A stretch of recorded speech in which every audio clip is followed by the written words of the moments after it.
nikech adien gima to tek. Economy marwa sani ni piny sana, ok oyot. Kose aduog giri kendo. George Benja wuod koduogo en achiel kuom joneno magwa kendo keto wang'e seche gi rameny piny. Wacho na penjwe ni to uneno nade diponi ni koro unyalo uso lewni molose pacho ka. Pek mane ma koro unyalo bedogo?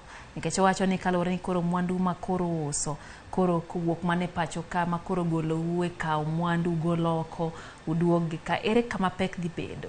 Nikech oneno ka chal gima ok odwar ni mondo chung wach mar mtumba to nyiso ni po nono ni kembe gi ochako loso lewni gi. Kendo koro ket ne jo ohala nyalo mana ng'iewe pacho ka to use pacho ka ere kuma pek dhi bede. Mokwongo adwaro ni mondo asapoto osiepna maluongo ni Michael ni bech gik midwa los mondo use e Kenya waka nigi bedo made in Kenya. Gibiro bedo pesa di.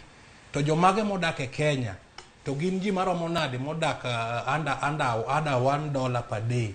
To bende gibiro nyalo nyiewo gigo eko. Mane swali ma Michael Odhiambo penjo. Kendo swali no nyalo duoko osiepna mopenjo no maber kabisa. Awacho kamano nikech ang'o? Nikech mtumba wauso mtumba jaka sirwaru ng'ama dhako rwako kendo wauso gi siling 20. Sirwaru ma ng'ama dhako rwako wauso gi siling 20. Mek chuo to bende biro 30 40 kanyo. Koro luore gi kako chal.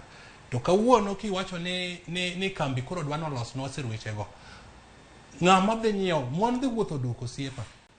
Kech onge ng'ama bro nyiewo, kech ang'eyo ni ka kambi oseloso to gidhi dwaro siling 1,000 madhi mbele. Ka koro kata pesa minyiewo go mogo ema onge.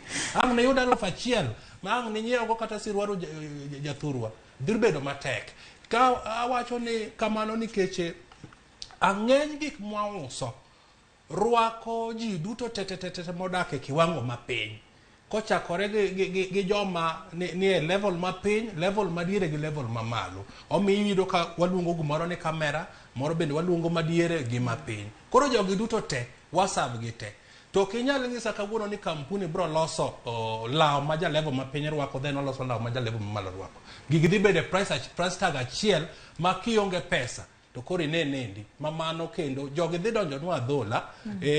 Wach ma gikelo ni bro kelo nwa tabu mathoth mane poge dwaro gi neno. Kendo wabro ng'anyo kata jagoda maduong' kama. Wabro ng'anyo ka achiel gi mon gi nyithindo mondo gima kamano kik timre. Kech ang'eyo repercussion magino bro kelo nwa wan parents modak.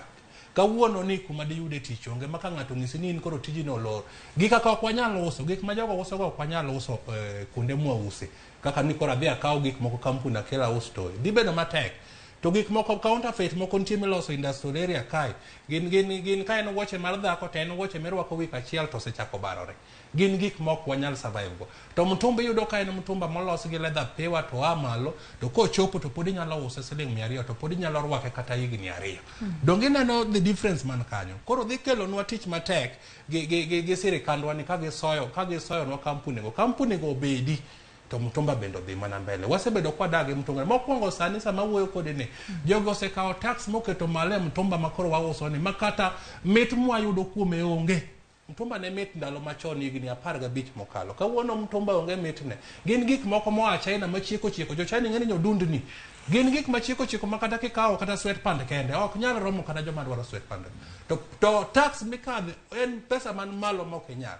Kawuono kendo kech ne gitimo kamano mondo wawe. To giyudo ka en gima pod demand ne ni malo mok nyalo ng'adore kaka giparo ni. Koro ere mineno ka koro Moses Kuria gini biro gi paro moro mondo ging'ade kabisa ka giyudo alternative. Alternative ni modo kodo kwongo igno ni en mane. Mwawuo mobede kaka public participation ma ji tegol pachgi. Kose yudo ni akoro alternative no ber. Koro warwako. To ka podi to kwana yie. Maandamano ma duong' Raila dhigo mbele ni wan be wabro yawe ka ochopo ndalono.